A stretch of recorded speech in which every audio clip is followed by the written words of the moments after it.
নমস্কাৰ স্বাগতম জনাইছোঁ দ্য প্ৰাইমছৰ মাজলৈ ষ্টুডিঅ'ত মই প্ৰাঞ্জল হাজৰিকা। কোভিডৰ গ্ৰাফডাল এতিয়া এনেকুৱা হৈ আছে, মানে ওপৰতল হৈ আছে। এদিন যদি বাঢ়িছে, এদিন কমিছে। এইখিনি সময় জটিল সময়, কাৰণ বহুতে কোভিড কমা বুলি নিজৰ সাৱধানতাখিনি এৰি দিছে আৰু যাৰ ফলত পুনৰ নতুনকৈ আক্ৰান্ত হৈছে। আমি সাৱধানতা কি ল'ব লাগে, লগতে ভেকচিন সন্দৰ্ভত কিছু কথা পাতিম আৰু যিসকল হাৰ্ট পেচেণ্ট তেওঁলোকৰ বাবে কি দিহা পৰামৰ্শ চিকিৎসকে আগবঢ়াব সেয়া আমি আলোচনা কৰিম আমাৰ কোভিড কেয়াৰ লাইভত।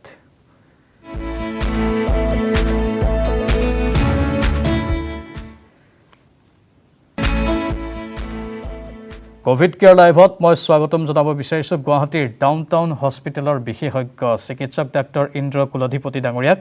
ডাঙৰীয়া, আপোনাক স্বাগতম জনাইছোঁ আৰু অনুষ্ঠান আৰম্ভণি কৰিব বিচাৰিছোঁ আপোনাৰ জৰিয়তে এটা বিশেষ বাৰ্তাৰ জৰিয়তে যে যিসকল হাৰ্ট পেচেণ্ট তেওঁলোকৰ বাবে আপুনি কি দিহা পৰামৰ্শ আগবঢ়াব। বহু হাৰ্ট পেচেণ্টক আমি শুনিবলৈ পাইছোঁ একাংশই ভেকচিনো ল'ব নোৱাৰে।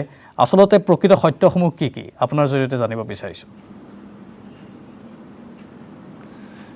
ধন্যবাদ মোক ইয়াত আমন্ত্ৰণ কৰাৰ কাৰণে। এইটো এটা বহুত গুৰুত্বপূৰ্ণ বিষয় আৰু কোভিড আৰু হাৰ্টৰ বা যিকোনো হৃদৰোগৰ ক্ষেত্ৰত, আৰু সেই ক্ষেত্ৰত অকল হৃদৰোগ বুলি নহয়, যিকোনো যদি ক্ৰনিক ডিজিজ থাকে, ব্লাড প্ৰেছাৰ থাকে, কলেষ্ট্ৰলৰ কথা থাকে, ডায়েবেটিছ থাকে, কিডনিৰ ডিজিজ থাকে, সকলোতে ক্ষেত্ৰত কি হয়, যদি কোনো এজন মানুহৰ যদি এটা বেমাৰ আছে, বেমাৰটো কমেই হওক বা বেছিয়ে হওক, তো বেমাৰটো যাতে সঠিককৈ কণ্ট্ৰল হৈ থাকে। যদি সঠিককৈ কণ্ট্ৰল হৈ থাকে, যদি আপোনাৰ এতিয়া আমি দেখিছে এতিয়া আজিৰ সময়ত যিকোনো মানুহৰে কোভিড হোৱাৰ এটা নিৰ্দিষ্ট এটা ৰিস্ক এটা আছে। বহুত মানুহৰ হৈছে গুৱাহাটীত বা অসমত বা ভাৰতবৰ্ষত।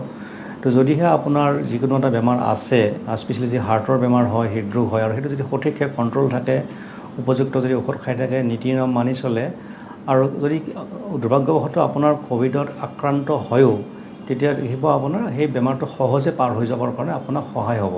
তো এইটো সবতকৈ ডাঙৰ কথা। আৰু ইয়াৰ বাহিৰেও আমাৰ যিটো নীতি নিয়ম আছে, সমাজত চৰকাৰে যিটো নীতি নিয়ম দিছে, এজন ব্যক্তি হিচাপে আৰু গভৰ্ণমেণ্টৰ যিবিলাক গাইডলাইন আছে, সমাজ হিচাপে যেতিয়া গোটেইখিনি যদি নীতি নিয়ম মাৰোঁ, তেতিয়াহ'লে আমি নিজৰ বাহিৰেও আমাৰ ওচৰৰ পাজৰে আমাৰ ঘৰৰ মানুহক, পৰিয়ালৰ মানুহ, সমাজৰ মানুহ চবকে আমি বেমাৰটো বেলেগ মানুহৰ বিয়পাবৰ কাৰণে আমি এইটো ৰোধ কৰিব পাৰোঁ। হয়, আৰু দৰ্শকসকলৰ বাবে মই ফোন লাইনৰ কথাটো ইতিমধ্যে উল্লেখ কৰিব বিচাৰিছোঁ যে 180012122364 আমি এইকেইদিন ধাৰাবাহিকভাৱে এই ফোন লাইনটো মুকলি কৰি আছোঁ, আজিও মুকলি কৰি দিছোঁ। আপোনালোকে এই ফোন নম্বৰটোত ফোন কৰি ডাক্তৰ ইন্দ্ৰ কুলধিপতি ডাঙৰীয়াৰ পৰা বিভিন্ন দিহা পৰামৰ্শ ল'ব পাৰিব। কুলধিপতি ডাঙৰীয়া, এটা প্ৰশ্ন বিভিন্নজনে মোক কৈছে আপোনাক সুধিবলৈ যে ভেকচিন লোৱাৰ কিমান দিন আগত আৰু কিমান দিন পাছত পেইন কিলাৰ ল'ব পাৰি, তাৰ কিবা কথা আছে নেকি? পেইন কিলাৰ চাব, পেইন কিলাৰ বুলি ক'লে বিভিন্ন ধৰণৰ পেইন কিলাৰ থাকে। মই যে এলোপেথিক পেইন কিলাৰৰ কথা কওঁ, কিছুমান আছে ধৰক আপোনাৰ কিছুমান পেইন কিলাৰৰ ছাইড এফেক্ট থাকে আৰু কিছুমান পেইন কিলাৰৰ ছাইড এফেক্ট কম থাকে। তো প্ৰথমতে আমাৰ প্ৰথম যিটো সাধাৰণতে গুৰুত্বপূৰ্ণ কুৱেশ্যন, পেইন কিলাৰ দৰকাৰ আছেনে নাই। কেতিয়াবা দেখা যায় কি ধৰক সৰু সুৰা অসুবিধাৰ কাৰণে কেতিয়াবা আমি ঔষধ বেছিকৈ খোৱা যায়। মই ভাবোঁ যিকোনো ঔষধ লোৱাৰ আগতে পেইন কিলাৰৰ ক্ষেত্ৰতো যদি দৰকাৰ হয়, আপুনি ঔষধ দুবাৰ ভাবি ল'ব লাগে নে নালাগে। আৰু যদি আপুনি চিকিৎসকৰ পৰামৰ্শ বাবে বা উপযুক্ত যদি আপোনাৰ দৰকাৰ আছে আৰু সঠিক ড'জত যদি আপুনি লয়, মই ভাবোঁ ভেকচিন লোৱাৰ আগত বা ভেকচিন লোৱাৰ পাছত বুলি কোনো ধৰণৰ বিশেষ কোনো নিৰ্দিষ্ট বাধা নাই। ঔষধটো যদি দৰকাৰ আছে দুবাৰ ভাবি ল'ব, আৰু যদি বাধা আছে সঠিক টাইমত বা সঠিক ড'জত দিছে নে নাই, আৰু তেতিয়াহ'লে মই ভাবোঁ ভেকচিন লোৱাৰ আগে বা পাছে আপোনাৰ ঔষধ দিব পাৰে। মই এটা কথাত কৈছোঁ, আমাৰ ইউনিভাৰ্চেল ভেকচিনেশ্যন প্ৰগ্ৰাম আছে, যেতিয়া সৰু ল'ৰা ছোৱালীক ভেকচিন দিয়া যায়, আৰু কিছুমান ভেকচিনত দেখা যায় কি জন্মভূমি ভেকচিন দিয়াৰ আগত প্ৰায়ে দেখা যায় কি জ্বৰ হয় বা গাৰ বিষ হয়, আৰু সেই ক্ষেত্ৰত কেতিয়াবা দেখা যায় কি প্ৰফাইলেক্টিকেলি মানে আপোনাৰ ভেকচিন দিয়াৰ আগত বা পাছত কিছুমান পেৰাচিটামল বা এনেকুৱা ধৰণৰ পেইন কিলাৰ দিয়া যায়। তো মই ভাবোঁ এনে কোনো নতুন কথা নহয়, বা চাইণ্টিফিক ফালৰ পৰা যদি ভাবে বিষৰ টেবলেট বা পেইন কিলাৰৰ কোনো বাধা নাই। কিন্তু মই ভাবোঁ প্ৰথমতে মই যেনেকৈ কৈছোঁ, আগতে চাই ল'ব লাগে বা সুধি ল'ব লাগে বা নিজে ভাবি ল'ব লাগে দৰকাৰ আছেনে নাই, আৰু কম সময়ৰ কাৰণে দিব লাগে। এণ্টিবায়'টিক ল'ব পাৰেনে? এণ্টিবায়'টিকৰ ক্ষেত্ৰত চাব, এণ্টিবায়'টিকৰ ক্ষেত্ৰত আমি এণ্টিবায়'টিক কেতিয়া লওঁ, যেতিয়া আমাৰ শৰীৰত কোনো বীজাণু সংক্ৰমণ হয়। আৰু এণ্টিবায়'টিক বুলি ক'লে সাধাৰণতে আমি বেক্টেৰিয়াৰ কথা কওঁ। এণ্টিভাইৰেল বা পেৰাচাইট বা বাকী যদি আপোনাৰ থাকে, সেইবিলাকৰ এণ্টিবায়'টিকটো সাধাৰণতে বেলেগ ধৰণৰ হয়। তো এণ্টিবায়'টিকৰ ক্ষেত্ৰত দেখা যায় কি সৰু সুৰা ক্ষেত্ৰত এণ্টিবায়'টিক এনেই যদি আমাৰ যদি জ্বৰ হৈছে তেতিয়া এণ্টিবায়'টিক নালাগিবও পাৰে কাৰণ বেছিভাগ জ্বৰ এতিয়া ভাল হয় কি আপোনাৰ ভাইৰেল ফিভাৰ হয় কমন ফ্লু বা ইনফ্লুৱেঞ্জা নিজে নিজে ভাল হৈ যায় আমাৰ শৰীৰৰ যদি ইমিউনিটি ভাল থাকে আমি উপযুক্ত যদি খাদ্য খাওঁ অলপ শৰীৰ যদি ৰেষ্ট কৰা যায় তেতিয়া ভাল হৈ যায় তো এণ্টিবায়'টিকৰ ক্ষেত্ৰত সাধাৰণতে দেখা যায় কি কেতিয়াবা আমি ধৰক বহুত আগতেই লৈ লওঁ বেছিভাগ ক্ষেত্ৰত দৰকাৰ নহয় আৰু কোনটো এণ্টিবায়'টিক লৈছে তো এণ্টিবায়'টিকৰ যদি মেডিকেল ইণ্ডিকেশ্যন আছে বা কোনোবা চিকিৎসক বা এনেকুৱা ধৰণৰ যদি হেৰিৰ পৰা আপোনাৰ উপদেশ দিছে নিৰ্দিষ্ট সময়ৰ কাৰণে ল'ব পাৰে বাট মই এজ এ চিকিৎসক মই দেখিছোঁ কেতিয়াবা ধৰক এণ্টিবায়'টিক বহুত সময় মই সঠিককৈ মই কোৱা নাই 10ৰ ভিতৰত চাগে কেতিয়াবা 4বাৰ বা 5বাৰত এণ্টিবায়'টিক নালাগিলেও আমি হঠাতে লৈ লওঁ আৰু এইটো এটা কাৰণ কি এণ্টিবায়'টিক ৰেজিষ্টেঞ্চ আজিকালি দেখা যায় বহুতবিলাক বেক্টেৰিয়া বা আপোনাৰ যিবিলাক মাইক্ৰ' অৰ্গেনিজিম আছে যিবিলাক ডে টু ডে লাইফত সদায় এণ্টিবায়'টিক ইউজ কৰি ৰেজিষ্টেঞ্চ হৈ যায় মানে এণ্টিবায়'টিক এতিয়া কাম নকৰা হৈছে তো এণ্টিবায়'টিক ল'ব পাৰে ডেফিনেটলি ল'ব পাৰে বাট সদায় দৰকাৰ নহয় বহুতবিলাক ক্ষেত্ৰত দেখিব এণ্টিবায়'টিকৰ কোনো দৰকাৰ নাই আৰু কোনটো এণ্টিবায়'টিক লৈছে আৰু এণ্টিবায়'টিক সদায় এটা নিৰ্দিষ্ট সময়ৰ কাৰণে দিয়া যায় ধৰক 3 দিন 5 দিন 7 দিন যিটো আপোনাৰ বেমাৰৰ গম্ভীৰতাৰ ওপৰত ডিপেণ্ড কৰি দিয়া যায় তো এণ্টিবায়'টিক ল'ব পাৰে যি দৰকাৰ আছে দিব পাৰে নিশ্চয় সুন্দৰভাৱে আপুনি কথাখিনি বুজাই দিছে আৰু আমালৈ ফোন কলসমূহ অহা আৰম্ভ কৰিছে মই প্ৰথমগৰাকী কলাৰৰ ফোন কলটো লৈ লৈছোঁ নমস্কাৰ স্বাগতম আপোনাক আপুনি আপোনাৰ প্ৰশ্নটো সুধিব নমস্কাৰ মই শোণিতপুৰ জিলাৰ পৰা কৈছোঁ হয় এতিয়া ধৰক 18 প্লাছৰ যিটো 21 তাৰিখৰ পৰা ভেকচিন দিয়া হ'ব বুলি কৈছে সেইটোৰ অনলাইন বুকিং কৰিব লাগিব নে নালাগিব সেইখিনি পৰামৰ্শ চিকিৎসকে নিদিয়ে আচলতে সেইটো অন্য লোকৰ কাম যি কি নহওক আপুনি অনলাইন আপুনি এপ্লাই কৰিব লাগিব অনলাইন কৰক আৰু যেনেধৰণে ভেকচিনৰ স্লট মুকলি হয় আপুনি তেনেধৰণে ভেকচিনসমূহ লাভ কৰিব পাৰিব আন এগৰাকী সদায় দৰ্শক আছে নমস্কাৰ আপোনাক আপুনি প্ৰশ্নটো সুধিব পাৰে হেল্ল' হেল্ল' হেল্ল' শুনি আছোঁ হেল্ল' শুনি আছোঁ আমি সোধক অঁ মই লখিমপুৰৰ পৰা কৈছোঁ শুনি আছোঁ হয় অঁ মোৰ মাথাটো বিষাই থাকে হয় আপোনাৰ মূৰটো বিষাই থাকে মই কৈছোঁ মাথাটো যদি বিষাই থাকে চাব হয় হয় মই কুৱেশ্যনটো তো মাথা বিষাই থাকে বুলি ক'লে বহুতখিনি কথা আছে কিহৰ কাৰণ কেতিয়াবা যদি প্ৰায়ে যদি বিষাই আছে তেতিয়া ধৰক সদায় চিকিৎসা লাগিব চাব লাগিব কি কাৰণ আছে সাধাৰণতে দেখা যদি মানুহ এজনৰ যদি বহুত দিনৰ পৰা বা এদিন দুদিন নহয় বহুত দিনৰ পৰা মাথা বিষাই আছে তেতিয়া ব্লাড প্ৰেছাৰ হ'ব পাৰে উচ্চ ৰক্তচাপলৈ ব্লাড প্ৰেছাৰ থাকিলে আপোনাৰ মূৰ বিষাব পাৰে তাৰ বাহিৰত বিভিন্ন ধৰণৰ কাৰণ মই কমন কাৰণৰ কথা কৈছোঁ মূৰৰ বিষৰ কাৰণ ব্লাড প্ৰেছাৰ হ'ব পাৰে যিকোনো ধৰণৰ ইনফেকশ্যনৰ কাৰণে হ'ব পাৰে মাইগ্ৰেইন এটা প্ৰধান কাৰণ আৰু হঠাতে যদি হৈছে বহুত বেছি মানে যেতিয়াকৈ একুটিলনেছ হ'ব তো মই ভাবোঁ গোটেইখিনি চালি জাৰি চাই মানুহজনৰ বয়স কিমান পৰিমাণ আছে কিমান দিনৰ পৰা আছে নিৰ্দিষ্ট এটা ইণ্টাৰভেলত হয় নেকি তাৰ ওপৰত ডিপেণ্ড কৰিব তথাপি যদি মই এওঁৰ কাৰণে স্পেচিফিকেলি নকওঁ সহজভাৱে যদি মই এজন মানুহৰ কাৰণে যদি কওঁ এজন মিডল এজ বা প্ৰাপ্তবয়স্ক মানুহৰ কাৰণে মূৰৰ বিষ যদি বহুত দিনৰ পৰা আছে সাধাৰণতে মাইগ্ৰেইন বা ব্লাড প্ৰেছাৰ বা উচ্চ ৰক্তচাপৰ কাৰণে হয় তাৰ মানে এইটো নহয় কি চব মানুহৰে এই দুটা হ'ব পাৰে বা এইটো প্ৰধান কাৰণ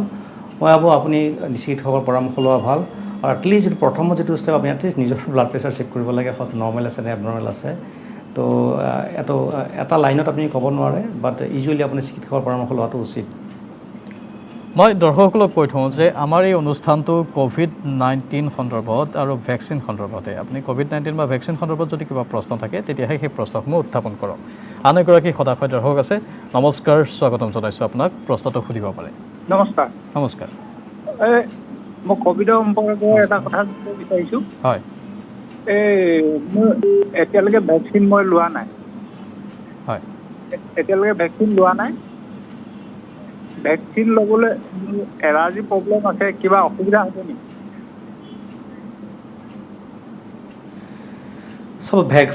ভেকচিন এটা হ'ল কি আপোনাৰ মাইক্ৰ' অৰ্গেনিজিম বা যিটো ভাইৰাছ আপোনাৰ ইনএক্টিভেট কৰি পেলাই বা আপোনাৰ মডিফাই কৰি দিছে যেতিয়া আপোনাৰ শৰীৰত ইনজেকশ্যন দিলে সেইটোৱে বেমাৰ কৰিব নোৱাৰে আৰু তাৰ পৰা শৰীৰৰ আপোনাৰ ইমিউনিটি ষ্টিমুলেট হ'ব যাৰ পৰা ফিউচাৰ আপোনাৰ যিটো ভাইৰাছৰ ইনফেকশ্যনৰ পৰা আপোনাৰ বা প্ৰিভেণ্ট কৰিব পাৰে বা কম পৰিমাণে হ'ব পাৰে তো এই ক্ষেত্ৰত যদি ভেকচিনত আজিকালি দেখা যায় কি ভাৰতবৰ্ষত মই ভাবোঁ একজেক্ট ফিগাৰ আজিৰ দিনত চাগে অলপ কম হ'ব বা 16 লাখ কোটিতকৈ বেছি মানুহৰ হৈছে ইমানখিনি মানুহৰ যদি ভেকচিন লগাইছে তাত দেখিছোঁ কি এলাৰ্জিক ৰিয়েকশ্যন বা যিকোনো ধৰণৰ ছাইড এফেক্ট এক্সট্ৰিমলি ৰেয়াৰ আপুনি যদি 16 লাখ বা 17 লাখ বুলিও কয় তাৰ ভিতৰত নগণ্য মই ভাবোঁ পাৰ্চেণ্টেজ হিচাপত ক'লে বহুত নগণ্য হ'ব আপুনি পইণ্ট বহুতকেইটা জিৰ' লগালে যে 1 হয় তাতকৈ কম মানুহৰে ৰিয়েকশ্যন হৈছে তো মই ভেকচিনৰ ছাইড এফেক্ট বহুত কম এলাৰ্জি থকা মানুহৰ আপোনাৰ ইউজুৱেলি কোনো ধৰণৰ সমস্যা দেখা নাযায় এক্সট্ৰিম একেবাৰে লাখ বা 10 লাখ বা 1 মিলিয়নৰ ভিতৰত কোনোবা এজন মানুহৰ কেতিয়াবা এলাৰ্জি বা এনাফিলাক্সিছ হ'ব পাৰে সেইটো একদম সহজভাৱে আনকমন হয় সেইকাৰণে চৰকাৰে যিটো গাইডলাইন দিছে সদায় ভেকচিন লোৱাৰ পাছত এটা আপোনাৰ স্বাস্থ্য শিবিৰত বা হস্পিটেলত বা য'ত ভেকচিন দিয়া আছে তাত সদায় মানুহজনক আধা ঘণ্টা সময়ৰ কাৰণে অবজাৰভেশ্যন কৰা যায় তো মই ভাবোঁ এলাৰ্জিৰ কাৰণে কোনো ধৰণৰ ভয় কৰিব লগা কাৰণ নাই কাৰণ যদি ভেকচিন নলয় তেনেহ'লে আপোনাৰ ফিউচাৰৰ যিটো ক'ভিডৰ যিটো ইনফেকশ্যনৰ এটা প্ৰবাবিলিটি প্ৰত্যেকজন মানুহৰে আছে তাৰ পৰা আপুনি সুৰক্ষা নাপাব সেইকাৰণে ভেকচিন লোৱাটো উচিত আৰু এই ক্ষেত্ৰত য'ত আমি ভেকচিন ল'ব যায় যিটো আপোনাৰ চিকিৎসা কেন্দ্ৰত যায় তাত ডক্টৰজনক বা আপোনাৰ স্বাস্থ্যকৰ্মীক যদি জনায় তেওঁলোকে সেইটোৰ কাৰণে এটা এক্সট্ৰা সাৱধান লৈ ল'ব তো ভেকচিন আপুনি ল'ব পাৰে আন এগৰাকী দৰ্শক আছে নমস্কাৰ স্বাগতম জনাইছোঁ আপোনাক আপুনি প্ৰশ্নটো সোধক হেল্ল' হেল্ল' অঁ ছাৰ মই প্ৰসেনজিৎ দাস কৈছোঁ হয় কওক হয় ছাৰ মানে মোৰ মানে কেইদিন আগত পজিটিভ ওলাইছিলে এতিয়া মই সুস্থ আছোঁ তো মোক ভেকচিন ল'ব লাগে মোৰ মানে এটা প্ৰব্লেম কি মোৰ কিডনী এটা নাই মানে এতিয়া মই ল'ব পাৰিম নেকি ভেকচিন কিডনী যদি বেমাৰ আছে বা আপোনাৰ এটা কিডনী নাই তেতিয়াহ'লে আপোনাৰ ক্ষেত্ৰত আৰু ক'ভিড হৈ গৈছে তেতিয়া চৰকাৰে যিটো গাইডলাইন দিছে সেই অনুসৰি আপুনি বুকিং কৰিব লাগিব আৰু গভৰ্ণমেণ্টে এটা গাইডলাইন দিছে কি ক'ভিড হোৱাৰ কিমান দিন পাছত ভেকচিন ল'ব পাৰে তো কিডনী যদি বেমাৰ থাকিলেও বা নাথাকিলেও আপোনাৰ এটা কিডনী নাথাকিলেও আপুনি ভেকচিন ল'ব পাৰে বাট এই ক্ষেত্ৰত আপুনি যিখিনি ঔষধ খাই আছে কাৰণ কেতিয়াবা দেখা যায় কি কিছুমান মানুহৰ সঠিককৈ ইমিউন'ছাপ্ৰেছেন্স বা কি ধৰণৰ ঔষধ দিয়া যায় বেমাৰটোৰ কাৰণে তো সেনেকুৱা যদি ঔষধ আছে বেছিভাগ ক্ষেত্ৰতে ঔষধৰ কোনো প্ৰব্লেম নাই বা কিছুমান ক্ষেত্ৰত ঔষধটো আপোনাৰ চিকিৎসা কৰ্মীৰ লগত বা ডক্টৰৰ লগত বা স্বাস্থ্যকেন্দ্ৰত আপোনাৰ জনাব এইটো ঔষধ খাই আছে সেইটো ঔষধৰ লগত কিবা সম্বন্ধ আছে নেকি আদাৰৱাইজ আপুনি যিকোনো বেমাৰৰ কাৰণে আৰু যদি কিডনীৰ বেমাৰ আছে বা হাৰ্টৰ বেমাৰ আছে ডায়েবেটিছ আছে তেতিয়াহ'লে আৰু বেছি দৰকাৰ আপোনাৰ ভেকচিন ল'বৰ কাৰণে বাকী এজন মানুহ যদি কোনো ধৰণৰ বেমাৰ নাই অসুবিধা নাই তেওঁতকৈ এজন মানুহ যদি কিবা এটা বেমাৰৰ যদি অসুবিধা ট্ৰিটমেণ্ট চলি আছে আৰু ভৱিষ্যতেও চলি থাকিব কণ্টিনিউৱাছলি তেওঁৰ কাৰণে ভেকচিন লোৱাটো বেছি দৰকাৰ তো মই ভাবোঁ আপোনাৰ কাৰণে এইটো বেছি দৰকাৰ ভেকচিন লোৱাৰ কাৰণে যিখিনি ঔষধ খাই আছে সেইটো এবাৰ আপোনাৰ চিকিৎসকক দেখুৱাই ল'ব মই এইকেইটা ঔষধ খাই আছোঁ বুলি হয় আন এগৰাকী দৰ্শক আছে আমাৰ সৈতে নমস্কাৰ স্বাগতম জনাইছোঁ আপোনাকো প্ৰশ্নটো সোধক হেল্ল' হেল্ল' অঁ নমস্কাৰ নমস্কাৰ তাৰমানে ক'ভিড হৈছিলে ক'ভিড হোৱাৰ পিছত মই ভাল এতিয়া ধৰক মোৰ প্ৰেছাৰটো বাঢ়ি থাকে সদায় তো বুকখন অলপ বিষ হৈ থাকে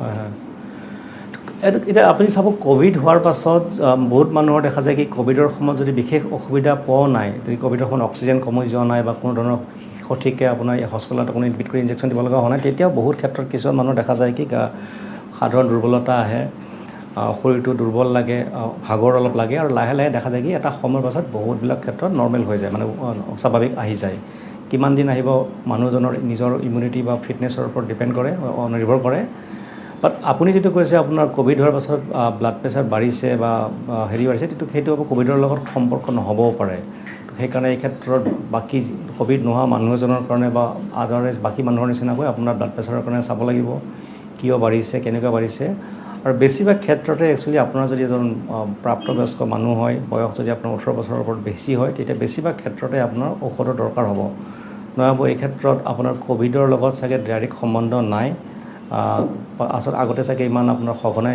চেকআপ হোৱা নাছিলে এতিয়া আপুনি গম পাইছে আৰু আপুনি অতি সোনকালে আপুনি চিকিৎসকৰ পৰামৰ্শ ল'ব লাগে আৰু বেছিভাগ ক্ষেত্ৰতে দেখা যায় কি আপোনাৰ ঔষধৰ দৰকাৰ হ'ব ঔষধ বুলি কওঁতে ঔষধৰ বাহিৰেও লাইফষ্টাইল মডিফিকেশ্যনছ খোৱা লোৱা আৰু এক্সাৰচাইজ ব্যায়ামৰ ক্ষেত্ৰত আপোনাৰ উপদেশ দিয়া যায় আৰু যিহেতু এতিয়া ক'ভিড হৈছে আপোনাৰ ব্যায়াম বা আপোনাৰ যিকোনো শাৰীৰিক এক্টিভিটি কৰাৰ সময়ত সাধাৰণতে যেতিয়া আৰম্ভণিতে আপোনাৰ ইমান বেছি কৰিবৰ কাৰণে বাধা দিয়া যাব মই আপুনি চিকিৎসকৰ পৰামৰ্শ লওক বহুত ক্ষেত্ৰত আপোনাৰ ঔষধৰ দৰকাৰ হ'ব পাৰে ধন্যবাদ আন এগৰাকী দৰ্শক আছে নমস্কাৰ জনাইছোঁ আপোনাকো স্বাগতম প্ৰশ্নটো সোধক আপুনি হেল্ল' হেল্ল' মই আপোনাৰ সামন্ত ভট্টাচাৰ্যৰ কৈছোঁ হয় এই আপোনাৰ মোৰ ক'ভিড হৈছিলে কিন্তু নিগেটিভ হ'ল যোৱা 12 তাৰিখে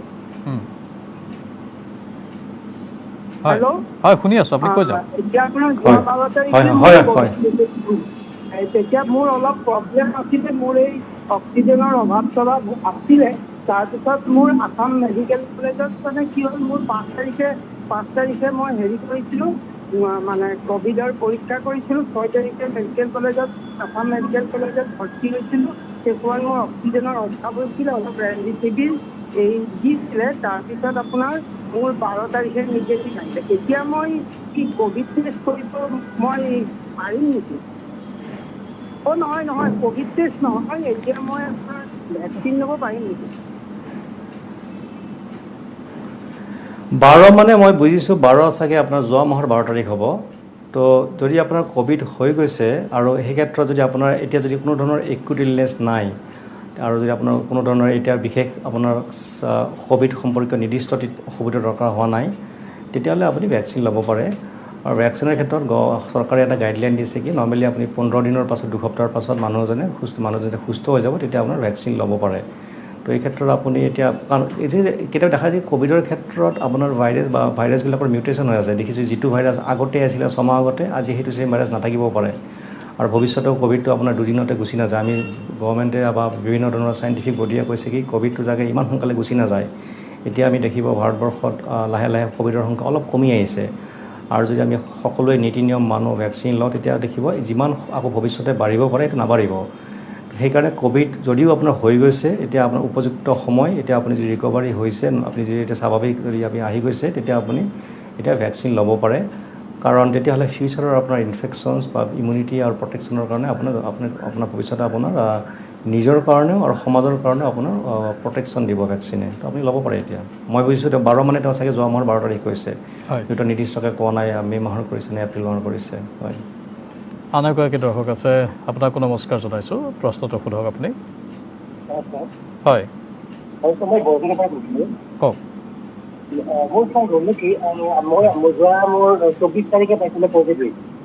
এতিয়া 1 তাৰিখে পালোঁ নিগেটিভ। এতিয়া আজি ধৰক 10 দিনমান হ'ল মোৰ মানে বাওঁফালৰ বুঢ়া আঙুলিৰ হেৰি ফুলি আছে, আঙুলিটো ফুলি আছে। তাৰ মই আপোনাৰ টেষ্টটো কৰিলোঁ, তাতে আপোনাক হেৰি হোৱা বুলি ইণ্ডিকেটেড হোৱা বুলি 6.2 আছে মোৰ। কিন্তু এতিয়া বিষটো কমা নাই। মই ভালকৈ সঠিককৈ শুনিব পৰা নাই। মই যিটো বুজিছোঁ তেওঁৰ ক'ভিড হৈছিলে 10 তাৰিখে নিগেটিভ হৈছে, তাৰপিছতখিনি মই বুজি নাপালোঁ। তাৰপাছত তেওঁৰ বুঢ়া আঙুলি এটা ফুলি আহিছে। বুঢ়া আঙুলিটো ফুলাৰ বহুত বিষ অনুভৱ কৰিলে, ইউৰিক এচিড টেষ্ট কৰিলে, ইউৰিক এচিড তেওঁৰ নিগেটিভ আহিছে। কিয় হৈছে তেওঁ তাক লৈ অলপ চিন্তাত পৰিছে। বুঢ়া আঙুলি এইটো ক'ভিডৰ কাৰণে নহ'ব আপোনাৰ। যদি ক'ভিড যদি চাগে ইনচিডেণ্টেল হয়, তো বুঢ়া আঙুলিত যদি হৈছে তেতিয়া এটা জইণ্টৰ ইনফেকশ্যন হ'ব পাৰে, ইনফ্লেমেশ্যনছ হ'ব পাৰে, বিভিন্ন আৰ্থ্ৰাইটিক ৰিজত হ'ব পাৰে। মই ভাবোঁ তেওঁ চাগে দুখ পোৱা নাই, কেতিয়াবা ট্ৰমাৰ কাৰণে হ'ব পাৰে ক'ভিড আঙুলিত যদি দুখ পাইছে।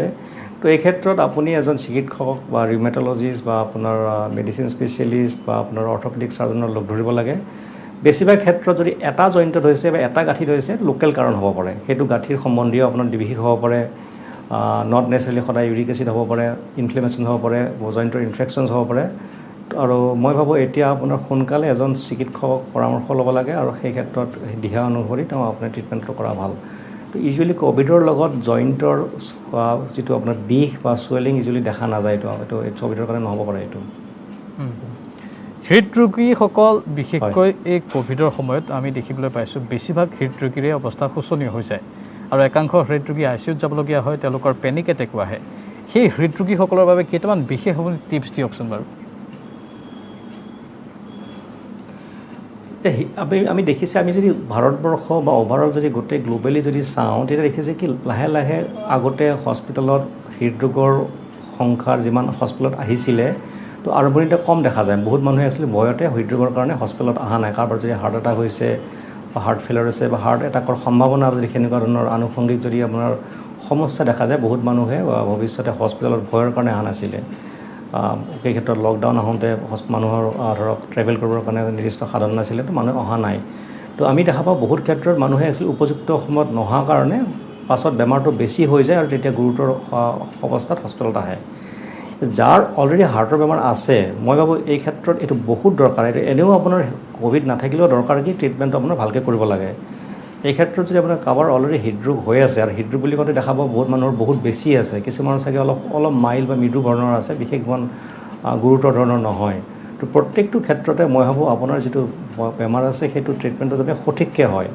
যদি ডক্টৰে বা চিকিৎসকে আপোনাৰ চেকআপৰ কাৰণে মাতিছে, যিখিনি ঔষধ খাব দিছে, সেইটো ক্ষেত্ৰত যিবিলাক পেৰামিটাৰ আপোনাৰ ব্লাড চুগাৰ যদি আছে, ব্লাড প্ৰেছাৰ যদি আছে, কলেষ্ট্ৰল আছে, দুৰ্বল হাৰ্টৰ কাৰণে যদি ঔষধ খাই আছে, সেই ঔষধবিলাকৰ ড'জবিলাক যদি এপ্ৰপ্ৰিয়েটলি লয়। কাৰণ যদি আপুনি ঔষধখিনি খাই লাইফষ্টাইল মডিফিকেশ্যন কৰে, খোৱা লোৱাৰ যদি আপোনাৰ যিটো ধৰণৰ উপদেশ দিয়া গৈছে মানুহজনৰ বেমাৰৰ পৰিমাণৰ অনুসৰি, তো সেইটো যদি সঠিককৈ কণ্ট্ৰল কৰে, তেতিয়া দেখিব আপোনাৰ যদি ভাইৰাছৰ ইনফেকশ্যন হয়ও, আৰু অভিয়াছলি আমি ভাইৰাছ ইনফেকশ্যন নহ'বৰ কাৰণে বেছি দৰকাৰ লোৱা ভাল। আৰু সেইকাৰণে আমি মাস্ক পিন্ধিব লাগিব, সামাজিক বা দূৰত্ব মানি চলিব লাগিব, যদি অদৰকাৰী কাম নহয় যাব নালাগে।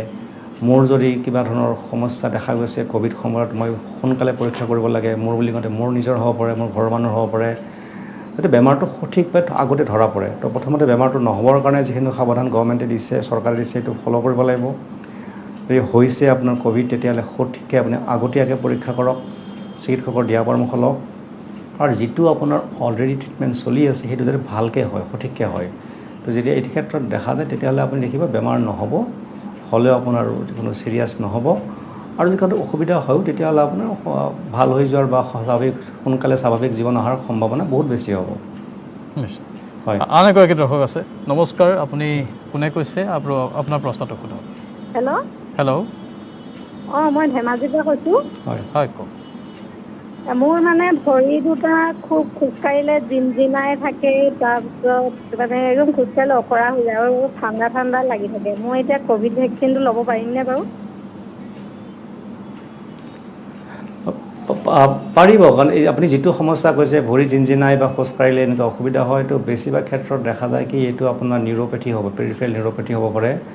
আৰু মানুহজনৰ বা মানুহজনী যদি ডায়েবেটিছ আছে বা বাকী বেমাৰ আছে, তেনে ক্ষেত্ৰত এইটো সাধাৰণতে এছ'চিয়েটেড দেখা যায়।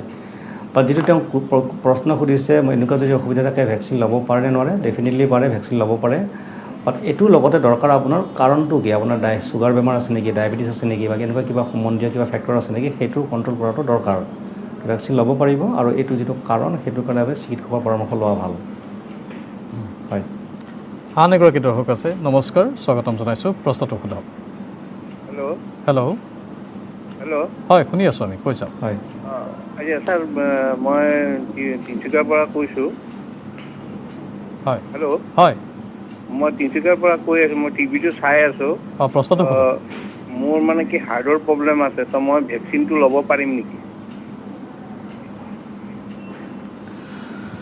হাৰ্টৰ বেমাৰ বুলি কওঁতে বেলেগ ধৰণৰ আমি নিৰ্দিষ্টকৈ কোৱা নাই, বাট যিকোনো হাৰ্টৰ বেমাৰত যদি একিউটলি যদি হোৱা নাই, যাতে আজি মানুহজনৰ হাৰ্টৰ যদি বেমাৰ হৈছে, তেনেহ'লে অভিয়াছলি আপোনাৰ সেইটো ট্ৰিটমেণ্ট কৰিব লাগিব, আৰু যেতিয়া মানুহজন স্বাভাৱিক হ'ব তেতিয়া আপোনাৰ ভেকচিন ল'ব পাৰে। মানুহজন আজি যদি হোৱা নাই বা এতিয়া ডিটৰিয়েট কৰা নাই, আগতকৈ বেয়া হৈ যোৱা নাই, এতিয়া হস্পিটেলত আপোনাৰ এডমিট হ'ব লগা নাই, তেতিয়া এনেকুৱা যদি কণ্ডিশ্যন হোৱা নাই, আৰু যদি আপোনাৰ হাৰ্টৰ বেমাৰটো সঠিককৈ ট্ৰিটমেণ্ট লৈ আছে, এতিয়া কোনো নতুন অসুবিধা দেখা নাই, তেতিয়া আপুনি ভেকচিন ল'ব পাৰে। যদিহে কিবা নতুন কিবা সমস্যা দেখা দিছে বা হঠাতে হৈছে, বা এই ক্ষেত্ৰত আপোনাৰ অলৰেডি মই বেলেগ মানুহৰ কাৰণে কৈছোঁ, যদি নতুনকৈ যেতিয়া হৈছে, তেতিয়া সেইটো আগতে আপুনি সঠিককৈ ডায়েগনচিছ বা ট্ৰিটমেণ্ট কৰিব লাগিব। বা যিসকল লোকৰ অলৰেডি হৈ আছে আৰু তাতো ট্ৰিটমেণ্ট চলি আছে, তেতিয়া আপুনি ল'ব পাৰে, তেতিয়া ভেকচিন ল'ব পাৰে আপুনি। নিশ্চয়। আমি আলোচনা কৰি থাকিম। এইখিনিতে চমু বাণিজ্যিক বিৰতিৰ সময় হৈছে। বিৰতিৰ পৰা অতি সোনকালে উভতি আহিম। কোভিড কেয়াৰ লাইভ আমি চলাই আছোঁ, আৰু ডাউনটাউন হস্পিটেলৰ বিশেষজ্ঞ চিকিৎসক ডক্টৰ ইন্দ্ৰ কুলধিপতি ডাঙৰীয়া আমাৰ সৈতে আছে। কুলধিপতি ডাঙৰীয়া, আপোনাক পুনৰ স্বাগতম জনাইছোঁ। আৰু দৰ্শকসকলে আমালৈ যিহেতু ফোন কৰি আছে, মই আন এগৰাকী সদাশয় দৰ্শকৰ ফোন কল লৈ ল'ব বিচাৰিছোঁ। নমস্কাৰ, আপুনি কোনে কৈছে আৰু প্ৰশ্নটো সোধক আপোনাৰ। নমস্কাৰ, মই প্ৰদীপ চুতীয়া, হয়, ডিব্ৰুগড় পৰা কৈছোঁ। কওক। নমস্কাৰ। সাধাৰণ জ্বৰ বা মাথা বিষ, এনেকুৱা পানী লগাৰ এইবোৰ ক্ষেত্ৰত কৰোণাৰ লক্ষণ হ'ব পাৰে নেকি? মোৰ প্ৰশ্নটো অকণমান দীঘলীয়া হ'ব। মোৰ তাৰমানে এনেকৈ এসপ্তাহ মই ভুগিলোঁ। হয়, আপুনি কওক, শুনি আছোঁ। এসপ্তাহ ভোগাৰ পাছত মই ওচৰৰ ফাৰ্মাচী এখনত ডক্টৰৰ ঔষধ খাই ভাল হ'ল। এইটো ক্ষেত্ৰত এইটো মোৰ কৰোণাৰ লক্ষণ হ'ব পাৰে নেকি বাৰু? এতিয়া কৰোণাৰ ক্ষেত্ৰত দেখা যায় কি, আপোনাৰ বেছিভাগ মানুহৰে কোনো নিৰ্দিষ্ট 50-ৰ পৰা 70% মানুহ এচিমটমেটিক থাকে, বিশেষ কোনো অসুবিধা নহয়। কেতিয়াবা দেখা যায় পৰীক্ষা কৰিলে পজিটিভ হয়। যদি এচিমটমেটিক মানুহখিনি যদি বাদ দিয়ে, বেছিভাগ মানুহৰে সেইখিনি বাদ দিয়াৰ পাছত দেখি মাইল্ড চিমটম হয়, অলপ সমস্যা হয়। তো সেই ক্ষেত্ৰত কমনে দেখা যিকোনো ধৰণৰ ভাইৰেল ফিভাৰত হ'ব পাৰে। তো ভাইৰেল ফিভাৰত অলপ পানী লগা জ্বৰ নিচিনা হ'ব পাৰে, অলপ মৃদু কাহ হ'ব পাৰে, গাটো বিষাব পাৰে। এইটো ক'ভিডৰ এচিমটমেটিক মানুহৰ বাহিৰেও যিখিনি মানুহৰ চিমটম হয় প্ৰধান লক্ষণ দেখা যায়। আৰু এইটো যিকোনো ফিভাৰতে হ'ব পাৰে, ভাইৰেল ফিভাৰত হ'ব পাৰে, বেক্টেৰিয়েল ফিভাৰত হ'ব, বেক্টেৰিয়েল ইনফেকশ্যন হ'ব পাৰে, বাট ক'ভিডতো এইটো হয়। তো ক'ভিড বা বাকী ভাইৰাছ বা বাকী ইনফেকশ্যনৰ আৰু ক'ভিডৰ লগত সমস্যা কোনো বিশেষ দেখা নাযায়। দুটা কথা হ'লে ক'ভিড হ'ব পাৰে, যদি আৰু ক'ভিড সদায় নহয়, আপুনি 6 মাহৰ কাৰণে বা বহুত দিনৰ কাৰণে ক'ভিড হ'লে আপোনাৰ সমাজে কেইদিনমানৰ কাৰণে হ'ব, এসপ্তাহ 2 সপ্তাহ বা 5 দিন 6 দিন, বহুত কম টাইমৰ কাৰণে হ'ব। বহুত কম আপোনাৰ যদি 2 মাহৰ পৰা হৈ আছে বা এমাহৰ পৰা হৈছে, 3 সপ্তাহৰ পৰা হৈছে, ক'ভিড নহয়। কম সময়ৰ কাৰণে হৈছে, হঠাৎ এতিয়াৰ পৰা নতুনকৈ হৈছে, তো ক'ভিড হ'ব পাৰে। ক'ভিডত সাধাৰণতে জ্বৰ কম দেখা যায়, বহুত বেছি জ্বৰ নহয়। আৰু কিছুমান ক্ষেত্ৰত কিছুমান লক্ষণ ক'ভিডৰ কাৰণে অলপ বেছি স্পেচিফিক হয় বা ক'ভিডৰ সম্ভাৱনা বেছি হয়। যেনে আপোনাৰ যদি খোৱা টেষ্ট যদি গুচি যায়, আপোনাৰ দেখিছে আপোনাৰ পানী লগা জ্বৰ হৈছে বা কাহ হৈছে, কিন্তু কাহটো শুকান কাহ হয়। তো এনেকুৱা ক্ষেত্ৰত আৰু যদি তাৰ লগত যদি উশাহ লোৱাৰ অসুবিধা হৈছে, তেতিয়াহ'লে ক'ভিডৰ সম্ভাৱনা বেছি। তো মই থুলমূলকৈ এইটো ক'ব খুজিছোঁ, আপোনাৰ পানী লগা জ্বৰ বা এনেকুৱা যদি জ্বৰ হৈছে আৰু যদি এতিয়া হৈছে, বহুত দিনৰ পৰা হৈ থকা নাই, তেতিয়াহ'লে ক'ভিড হ'ব পাৰে। কাৰণ সেইটো বাকী ধৰণৰ ভাইৰেল ফিভাৰ বা যিকোনো ফিভাৰৰ লগত অকল সমানেই বা একেধৰণৰ সমস্যা দেখা যায়। আৰু এই ক্ষেত্ৰত পৰীক্ষা কৰাটো দৰকাৰ, সেইটো নিজৰ কাৰণেও দৰকাৰ আৰু আপোনাৰ যিটো পৰিয়ালৰ মানুহৰ কাৰণে, তেওঁলোকৰ প্ৰটেকশ্যনৰ কাৰণে, তেওঁলোকৰ নহ'বৰ কাৰণে এইটো বেছি দৰকাৰ হয়। আন এগৰাকী দৰ্শক আছে, স্বাগতম জনাইছোঁ আপোনাক, প্ৰশ্নটো সোধক। হেল্ল'। হেল্ল'। হয়, শুনি আছোঁ। হেল্ল'। হয়, শুনি আছোঁ, আপোনাৰ প্ৰশ্নটো সোধক ডাঙৰীয়া। হয়, মই কেতিয়াবা বিশ্বজিৎ ফুকনে। হয়। হয়, একচুৱেলি মই সুধিব বিচাৰিছিলোঁ আপোনালোকৰ একচুৱেলি মই ক'ভিড ভেকচিনটো মই লোৱা নাই। একচুৱেলি মই ল'ব বিচাৰিছিলোঁ, একচুৱেলি মোৰ অলপ ল' প্ৰেছাৰ, একচুৱেলি ব্লাডটোৰ পৰিমাণ কম আছে আৰু আপোনাৰ একচুৱেলি মোৰ গেছৰ প্ৰব্লেমটো আছে। আৰু সেইটোৰ বিষয়ত মানে একচুৱেলি মই অৱগত হ'ব বিচাৰিছোঁ যে ভেকচিন ল'ব পাৰিম নে নোৱাৰিম। একচুৱেলি ব্লাডটো আৰু কম আছে আৰু একচুৱেলি আৰু থাইৰয়ডৰ প্ৰব্লেম এটা আছে, প্লাছ আপোনাৰ আৰু আপুনি গেছৰ প্ৰব্লেম মানে আপোনাৰ বহুত অলপ উশাহ লোৱাত প্ৰব্লেম হয়।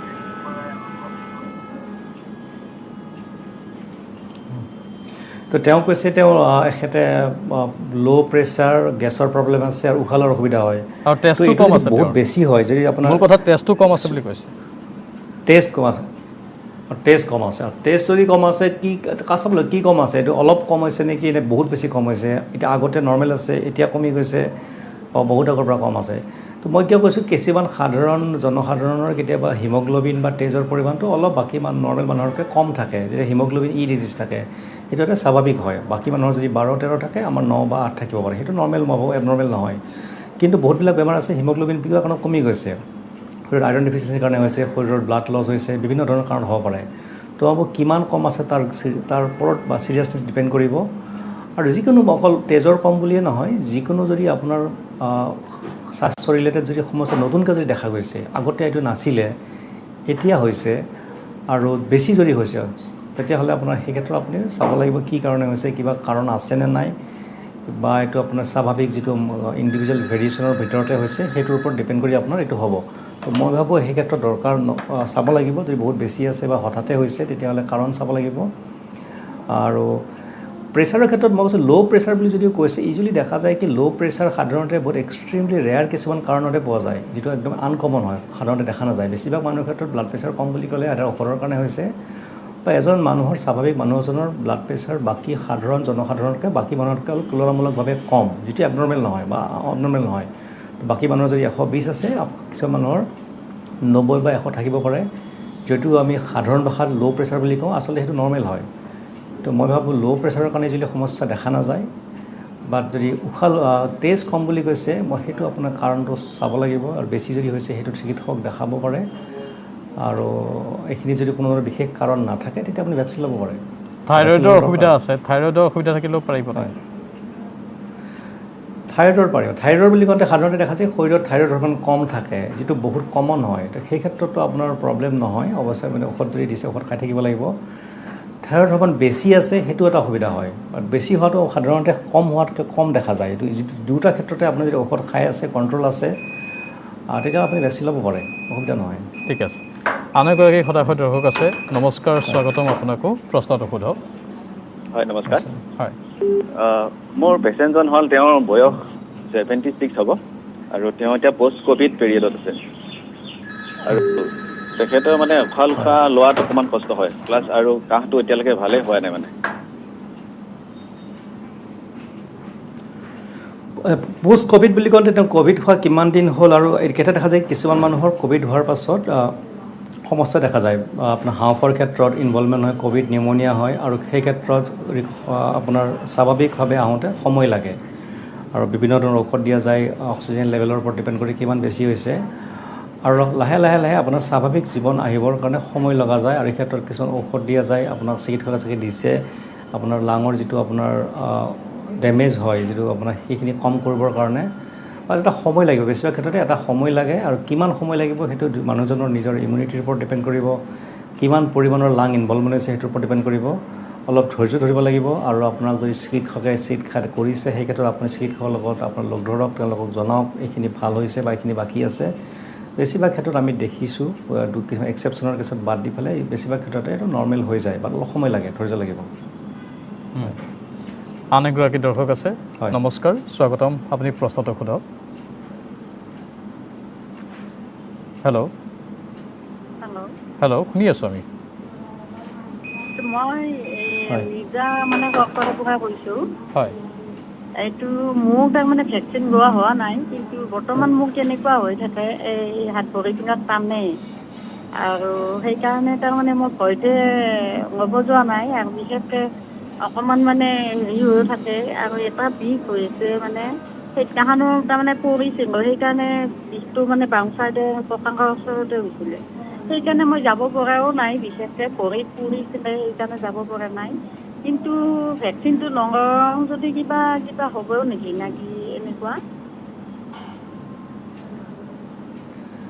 তেওঁ যিটো কৈছে তেওঁৰ কঁকালৰ বিষ আছে আৰু অলপ অসুবিধা পোৱা বুলি কৈছে বা ভেকচিন ল'বনে নাই তো এই ক্ষেত্ৰত মই আগতেই কৈছোঁ যে ভেকচিন সকলো মানুহে এতিয়া আপোনাৰ চৰকাৰে কৈছে 18 বছৰৰ পাছত সকলো মানুহে ভেকচিন ল'ব লাগে আৰু যিমানে মানুহজনৰ বয়স বাঢ়িব বা আগৰ পৰা যিকোনো ধৰণৰ বেমাৰ আছে তেওঁৰ কাৰণে আৰু বেছি দৰকাৰ কাৰণ সেই ক্ষেত্ৰত ভেকচিনৰ কিয় দৰকাৰ বা আপুনি যদি আপোনাৰ অলৰেডি বয়স বেছি হয় বা আপোনাৰ অলৰেডি কিবা যদি বেমাৰ আছে তেতিয়াহ'লে ক'ভিড যদি আপোনাৰ ইনফেকশ্যন হয় তেতিয়া আপোনাৰ বেমাৰটোৰ গম্ভীৰতা হোৱাৰ সম্ভাৱনা বেছি আছে সেইকাৰণে যিকোনো মানুহেই প্ৰাপ্তবয়স্ক মানুহ এজনে ভেকচিন ল'ব পাৰে আৰু যিকোনো বেমাৰ যদি হঠাতে কিবা হোৱা নাই আজিৰ দিনত বেমাৰ আৰম্ভণি হৈছে আৰু বহুত বেছি পৰিমাণে যদি হৈছে সেইটো বেমাৰৰ আপুনি উপযুক্ত চিকিৎসা ল'ব লাগিব মই সাধাৰণতে যিটো আমি সমাজত দেখা পাওঁ কঁকালৰ বিষ বা এনেকুৱা সাধাৰণ দুৰ্বলতা আছে সেই ক্ষেত্ৰত বহুত হঠাতে বাঢ়ি যোৱা নাই সেই ক্ষেত্ৰত ভেকচিন মই ভাবোঁ লোৱাটো কোনো বাধা নাই ভেকচিন ল'ব পাৰে আৰু সেই ক্ষেত্ৰত আপুনি ভেকচিন ল'লে আপোনাৰ যিমানে সোনকালে ভেকচিন ল'ব সিমানে আপুনি ক'ভিডৰ ফিউচাৰ ইনফেকশ্যনৰ পৰা আপুনি প্ৰিভেনশ্যন কৰিব পাৰে বা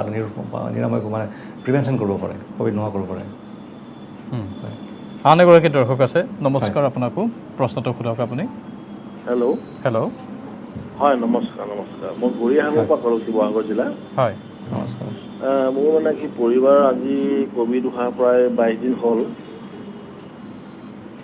তেখেত 22 দিন হ'ল মানে বৰ্তমান এতিয়া ঠিকে আছে কিন্তু অলপ দুৰ্বল ভাৱটো আছে আৰু ঔষধখিনি কৰি থাকিব লাগিব নে যিখিনি খাইছিলে কিমান দিন খাব লাগিব আৰু লগতে পৰিয়ালৰ মাজলৈ ধৰি লওক তেওঁ আহিব পৰা হ'লনে বাৰু লগত মানে তেওঁ নিজৰ সন্তান আছে 8 বছৰীয়া তেওঁলোকৰ লগত এনেই বৰ্তমান তেওঁৰ যিটো প্ৰশ্নটো দেখিছোঁ সাৰ্বিক যদি দেখোঁ বহুত মানুহৰ কাৰণে ৰিলিভেণ্ট হ'ব মানুহজনৰ বা মানুহ এগৰাকীৰ ক'ভিড হৈছে তেতিয়া কিমান দিনৰ পাছত বাকী মানুহৰ সংস্পৰ্শত আহিব পাৰে আৰু ঔষধৰ ক্ষেত্ৰত তো ঔষধৰ ক্ষেত্ৰত দেখা যায় কি ক'ভিডৰ ক্ষেত্ৰত নিৰ্দিষ্ট কোনো প্ৰাইমাৰী ঔষধ নাই ক'ভিডৰ ঔষধ বুলি কওঁতে মানুহ এগৰাকীৰ যিখিনি সমস্যা আছে আগৰ পৰা যদি কিবা সমস্যা আছে সেইটো কণ্ট্ৰল কৰিবৰ কাৰণে ঔষধ দিয়া যায় শৰীৰৰ ইমিউনিটি বঢ়াবৰ কাৰণে ঔষধ দিয়া যায় মাল্টিভিটামিন দিয়া যায় আৰু যদি কিবা ক'ভিডৰ সময়ত যদি সমস্যা দেখা গৈছিলে কাহ হৈছিলে গা দুৰ্বল হৈছিলে তেতিয়া সেইটো কাৰণে সমস্যা দিয়া যায় যিখিনি ঔষধ দিছে সেইখিনি খাব লাগিব আৰু যদি স্পেচিয়েলি যদি আপোনাৰ ব্লাড প্ৰেছাৰ আছে কলেষ্ট্ৰল আছে ডায়েবেটিছ আছে এওঁ নাথাকিলেও যদি বেলেগ মানুহৰ কথা মই কৈছোঁ তেতিয়াহ'লে ঔষধখিনি খাব লাগিব আৰু ডক্টৰৰ পৰামৰ্শ মতে চলিব লাগিব পৰিয়ালৰ বা বাকী মানুহৰ সংস্পৰ্শত কেতিয়া আহিব পাৰে যদি আপোনাৰ টেষ্ট নিগেটিভ হৈছে তেতিয়া চৰকাৰে এটা নিয়ম দিছে কি আপুনি নিগেটিভ হোৱাৰ পাছত আৰু নিগেটিভ বুলি কওঁতে আপোনাৰ ৰেপিড এণ্টিজেন টেষ্ট নিগেটিভ হ'ব পাৰে আপোনাৰ RT-PCR নিগেটিভ হ'ব পাৰে তো তো সেই টেষ্ট আপোনাৰ পৰীক্ষাৰ ওপৰত ডিপেণ্ড কৰি আপুনি এটা সময়ৰ পাছত আপোনাৰ আপুনি মানুহৰ সংস্পৰ্শত আহিব পাৰে। মই এইটো কাৰণে কিয় কৈছোঁ, আজি যদি মানুহজনৰ RT-PCR টেষ্ট নিগেটিভ হয়, তেতিয়াহ'লে যদি যোৱা বছৰ আমি দেখা গৈছিলে, চৰকাৰে কৈছিলে কি আপোনাৰ RT-PCR 2টা নিগেটিভ হ'ব লাগিব। আপুনি এটা যদি নিগেটিভ হয়, আপুনি আমাৰ হস্পিটেলৰ পৰা ডিছচাৰ্জ নহয়, 2টা নিগেটিভ হ'লেহে আপুনি ডিছচাৰ্জ হ'ব, কাৰণ টেষ্টৰ যিটো আপোনাৰ চেঞ্চিটিভিটি শতাংশ নহয়। তো আজি দিনত দেখা যায় কি যদি ক'ভিড নিগেটিভ হয় আজি, তেন্তে আজি আপোনাক চৰকাৰে কোৱা নাই আপুনি আজি সংস্পৰ্শত যাওক, এটা নিৰ্দিষ্ট সময়ৰ পাছত, আৰু সেইটো আপোনাৰ এভিডেঞ্চ, চাইণ্টিফিক এভিডেঞ্চৰ ওপৰত হেৰি কৰি পেলাই আপোনাৰ সদায় আপডেটেড হৈ আছে। এই ক্ষেত্ৰত আমি গভৰ্ণমেণ্টৰ বা হস্পিটেলৰ যিটো উপদেশ দিছে সেই ক্ষেত্ৰত আপুনি যাব লাগে। তো লগে লগে নহয়, কেইদিনমানৰ পাছত আপুনি পৰিয়ালৰ সংস্পৰ্শত আহিব পাৰে। আৰু বাকী যদি অসুবিধা আছে, দুৰ্বল আছে, বেছিভাগ মানুহৰ ক্ষেত্ৰত আপোনাৰ চিকিৎসা লোৱাৰ পাছত লাহে লাহে আপুনি যদি খাদ্য, ডায়েট, লাইফষ্টাইল, আৰু ক'ভিড হোৱাৰ পাছত মই কৈছোঁ বহুত মানে ব্যায়াম কৰিব নালাগে। আপুনি যদি ডায়েবেটিছৰ কাৰণে, ব্লাড প্ৰেছাৰৰ কাৰণে, হাৰ্টৰ কাৰণে যদি আগতে ব্যায়াম কৰি আছিলে, ক'ভিড হোৱাৰ পাছত আপুনি কেইদিনমানৰ কাৰণে বহুত বেছি হেভি বা আপোনাৰ মডাৰেট ইণ্টেনচিটি এক্সাৰচাইজ কৰিব নালাগে, আপোনাৰ শৰীৰটোক বেছি ষ্ট্ৰেছ দিব নালাগে। তো ঔষধৰ ক্ষেত্ৰত আপুনি ডক্টৰৰ পৰামৰ্শ লওক, চৰকাৰে যিটো গাইডলাইন দিছে সেই অনুসৰি আপুনি বাকী পৰিয়ালৰ মানুহৰ লগত, সমাজৰ লগত সংস্পৰ্শত আহিব পাৰে। আৰু ঔষধখিনি আপুনি নিৰ্দিষ্ট সময়ৰ কাৰণে, এইটো বহুত দিনৰ কাৰণে নহয়, কেইদিনমানৰ কাৰণে ঔষধটো দিয়া যায়। হয় হয়, আপুনি চৰকাৰৰ গাইডলাইনটোৰ কথা কৈছে, তেতিয়াও মানুহে ন্যূনতম সেইখিনি সময় জানিব বিচাৰিব, মানে মোৰ ক'ভিড আজি নিগেটিভ হ'ল, মই এসপ্তাহ পাছত, 14 দিন পাছত পৰিয়ালৰ সংস্পৰ্শত আহিব পাৰিম, ন্যূনতম কিবা এটা সময় আছেনে? বেছিভাগ ক্ষেত্ৰত যিহেতু আমি আজিৰ দিনত দেখা যায় কি নিগেটিভ বুলি ক'লে আমি RT-PCR টেষ্ট কৰা যায়। RT-PCR যদি আপোনাৰ পজিটিভ আছিলে, এতিয়া নিগেটিভ হৈছে, আৰু এই ক্ষেত্ৰত এটলিষ্ট এসপ্তাহৰ কাৰণে আপুনি সংস্পৰ্শত যাব নালাগে, কাৰণ টেষ্টটো যিটো কথা কৈছে এইটো শতাংশ নহয়। যোৱা বছৰ আপোনাৰ কৈছে 2বাৰ RT-PCR কৰাৰ পাছতে আপোনাক মানুহজনক হস্পিটেলৰ পৰা ডিছচাৰ্জ কৰা গৈছিলে। যিহেতু এতিয়া চিকিৎসা উন্নতি হৈছে আৰু বহুত মানুহৰ একেলগে হৈছে ক'ভিড, একেলগে হৈ গৈছে, 2বাৰকৈ চাগে এজন মানুহৰ পৰীক্ষা কৰাটো সম্ভৱ নহ'ব পাৰে, সেইকাৰণে মডিফাই হৈছে। মই ভাবোঁ আজি যদি নিগেটিভ হৈছে, RT-PCR এসপ্তাহমান আপুনি বাহিৰত যাব নালাগে। আৰু এই ক্ষেত্ৰত ইণ্ডিভিজুৱেল ভেৰিয়েবিলিটি হ'ব, কাৰণ দেখা গৈছে কি ক'ভিডৰ যিটো ইনফেকশ্যন এজন মানুহৰ পৰা দ্বিতীয়জন মানুহৰ যিটো হয়, তেতিয়া সমানে নহয়। এতিয়া দেখা গৈছে কি ক'ভিডৰ যিটো আপোনাৰ ইনফেকচিয়াছনেছ এজন মানুহৰ পৰা ছেকেণ্ড, কিছুমানে বহুত বেছিকৈ স্প্ৰেড কৰে, ছুপাৰ স্প্ৰেডাৰ বুলি কয়। আৰু 80% মানুহৰ ক্ষেত্ৰত দেখা গৈছে কি ক'ভিডৰ স্প্ৰেডটো 20% মানুহে কৰে, বাকী 80% মানে বেছি স্প্ৰেড নকৰে। তো সেইকাৰণে প্ৰত্যেকজন মানুহে, এজন মানুহে দুজন মানুহক ক'ভিডৰ কিমানখিনি ইনফেকশ্যন বঢ়াব, মানুহজনৰ নিজৰ বডিৰ ওপৰত ডিপেণ্ড কৰিব, শৰীৰৰ ওপৰত ডিপেণ্ড কৰিব, কেনেকুৱা ধৰণৰ ভাইৰাছৰ ওপৰত ডিপেণ্ড কৰিব, কোনটো ষ্ট্ৰেইন পাইছে। তো গোটেইখিনি কথা লৈ পেলাই, যিটো এটা ইউনিভাৰ্চেল বা এনেকুৱা নহয়, অলপমান আমি যদি এক্সট্ৰা যদি আপুনি এটা নিয়ম, এটা সতৰ্ক হ'বৰ কাৰণে মই ভাবোঁ এটা সময় লোৱা ভাল। আৰু যদি এই ক্ষেত্ৰত আমি যদি স্পেচিফিকেলি যদি আপুনি কনফিউজন নহ'বৰ কাৰণে যদি আমি কওঁ, মই ভাবোঁ এটলিষ্ট এসপ্তাহ আপুনি যাব নালাগে বেলেগ মানুহৰ সংস্পৰ্শত, কাৰণ আমি নাজানো আপোনাৰ এজন মানুহৰ কাৰণে 3 দিন হ'ব পাৰে, এজন আপোনাৰ 5 দিন হ'ব পাৰে। তো এটলিষ্ট যদি এসপ্তাহ লয় নিগেটিভ হোৱাৰ পাছত, তেতিয়া মই ভাবোঁ আপুনি নিজৰ বাহিৰেও আমাৰ সন্মুখত যিজন মানুহ আছে, পৰিয়ালৰে হওক বা সমাজৰে হওক, তেওঁ ইনফেকশ্যন হোৱাৰ পৰা আমি একচুৱেলি তেওঁক আপোনাৰ বাধা দিব পাৰোঁ। নিশ্চয়। আন এগৰাকী দৰ্শক আছে, নমস্কাৰ, স্বাগতম, প্ৰশ্নটো সোধক আপুনি। হেল্ল'। হয়, শুনি আছোঁ। হেল্ল', মই বৰপেটাৰ পৰা কৈছোঁ। হয়, কওক। মানে মোৰ 7 তাৰিখ মে'ৰ মই এটা ভেকচিন লৈছিলোঁ, কোভেক্সিন, কিন্তু মানে ছেকেণ্ড ড'জৰ কাৰণে এতিয়ালৈকে মানে পোৱা নাই। তো 18 তাৰিখলৈকে লাষ্ট ডেট আছে। তো এতিয়া মানে যদি 2-3 দিন পিছত দেৰি হয়, তো কিবা প্ৰব্লেম হ'ব নেকি? চিকিৎসক হিচাপে মই এইটো সমস্যা মই আৰু শুনিছোঁ, কাৰণ এতিয়া কথা যি ভেকচিনৰ ক্ষেত্ৰত যিহেতু আমাৰ ভাৰতবৰ্ষত বহুত বেছি জনসংখ্যা আছে, ভেকচিনৰ চাগে ছাপ্লাই এতিয়া কোভেক্সিনৰ ক্ষেত্ৰত অলপ কম দেখিছোঁ। এতিয়া যদি দেখিছোঁ ভেকচিন যিটো আমাৰ ইয়াত এভেইলেবল আছে, কোভেক্সিন বা কোভিচিল্ড প্ৰধানকৈ দিয়া যায়, স্পুটনিক ভেকচিন এতিয়া অলপ কম সমানে পৰিমাণে এভেইলেবল হৈছে। তো গোটেইকেইটা ভেকচিনৰ মাজত আপোনাৰ একে নহয়। ভেকচিনৰ যদি আপোনাৰ মেনুফেকচাৰিং দেখা যায়, ভাইৰাছটো ক'ৰ পৰা আহিছে, ইনএক্টিভেট হৈছে, ভাইৰাছৰ যিটো কেনেকৈ বনাইছে, সেইটো চবৰে বেলেগ বেলেগ হয়। যদি এটা ভেকচিন আপুনি লৈছে, আজিৰ দিনত আপুনি একেটা ভেকচিনেই ল'ব লাগিব। এতিয়া কথাটো হ'ল কি আপুনি এটা সময়ত ভেকচিনটো লৈছিলে, ছেকেণ্ড ড'জটো এতিয়া ল'ব লাগিছিলে, পোৱা নাই। মই ভাবোঁ যদি কেইদিনমান যদি দেৰি হয়, তেতিয়া আপোনাৰ চাগে বিশেষ অসুবিধা নহ'ব। কিন্তু বহুত যদি মই ভৱিষ্যতৰ কথা কৈছোঁ, মই চৰকাৰে এইটো কাৰণে গুৰুত্ব কাৰণে চাগে লৈ আছে, ভেকচিনৰ চাগে যিটো নাটনি হৈছে সোনকালে দূৰ হ'ব। বাট আজি যিটো যদি দেখা গৈছে, যোৱা মাহত লৈছিলে, আজি তাৰ ডিউ আছিলে, আজি দিব পৰা নাই। মই ভাবোঁ কেইদিনমান যদি ৰয়, তেতিয়াহ'লে অসুবিধা নহ'ব। এইটো সমস্যা মই নাভাবোঁ হ'ব কি আপুনি বহুত দিনৰ কাৰণে ল'ব পৰা নাই, 2 মাহ 3 মাহ দেৰি হৈ গ'ল, সেইটো চাগে নহ'ব পাৰে।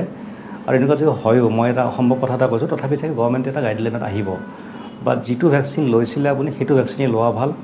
2-4 দিন দেৰি হ'লেও প্ৰব্লেম নহ'ব। আৰু মই এই ক্ষেত্ৰত সোনকালে এটা সমাধান হ'ব বুলি মই ভাবিছোঁ। ভেকচিনৰ ছাপ্লাইৰ কথা যিটো মই ভাবিছোঁ, ভেকচিন এতিয়া পোৱা নাই, কোভেক্সিনৰ ক্ষেত্ৰত মই দেখা পাইছোঁ সমস্যা এটা।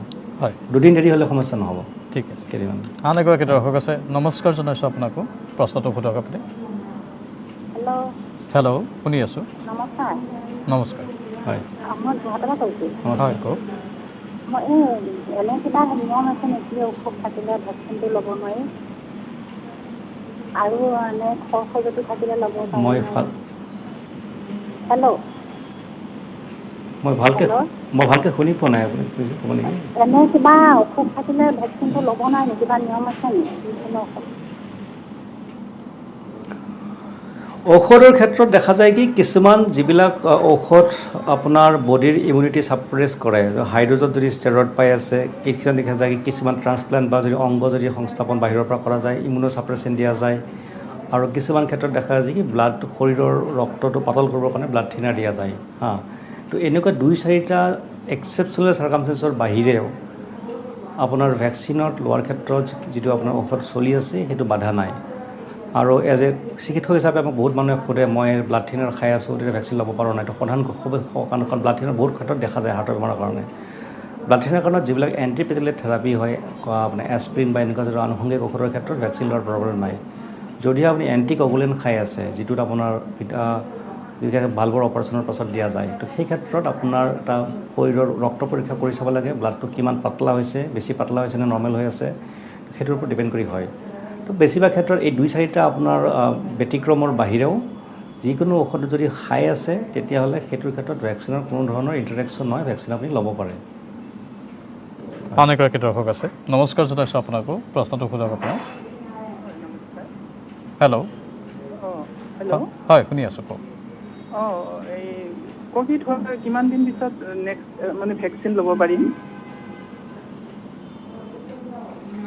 ক'ভিডৰ পাছত যদি আপোনাৰ কোনো চিৰিয়াছ, মই আপোনাৰ কাৰণে কোৱা নাই, বেলেগ মানুহৰ কাৰণে কৈছোঁ, যদি ক'ভিডত যদি কোনো বিশেষ চিৰিয়াছ ইলনেছ হোৱা নাই, কোনো ধৰণৰ লাঙৰ অক্সিজেন দিব লগা হোৱা নাই, ভেণ্টিলেটৰত যোৱা নাই, যিটো ধৰক বহুত কম মানুহৰ কাৰণে হয়, সেই ক্ষেত্ৰত যদি আপোনাৰ ৰিকভাৰী হোৱাৰ পাছত যদি আপুনি ঠিকে আছে, স্বাভাৱিক হৈছে, এতিয়া বিশেষ কোনো ধৰণৰ অসুবিধা হস্পিটেলত থাকিব লগা হোৱা নাই, তেতিয়া আপুনি 2 সপ্তাহ পাছত ভেকচিন ল'ব পাৰে।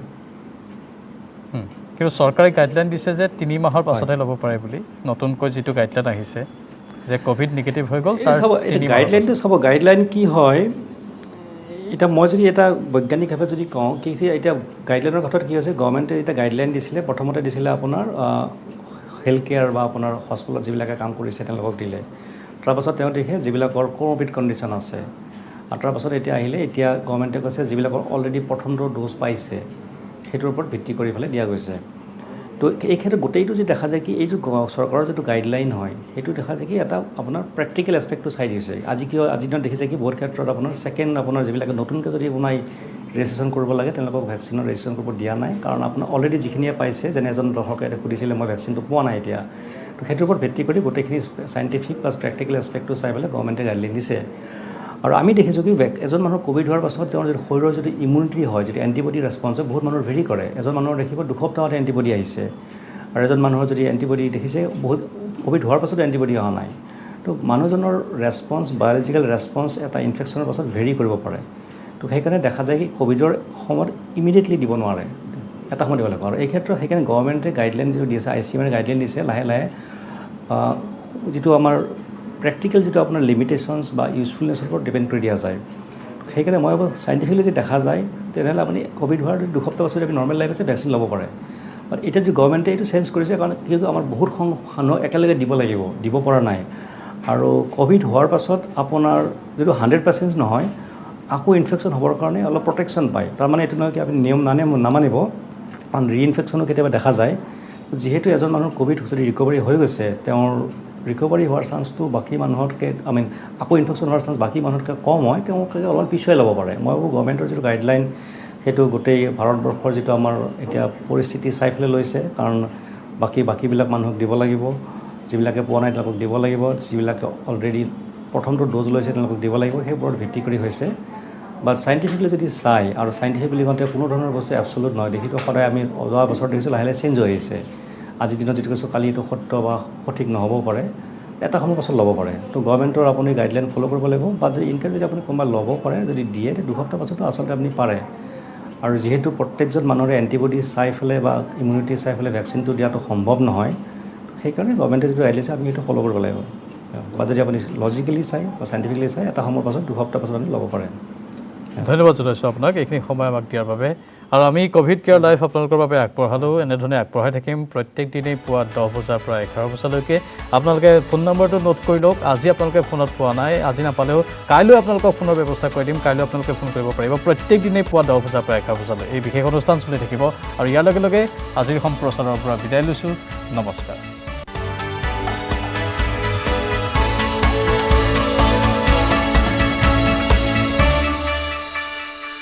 নিউজ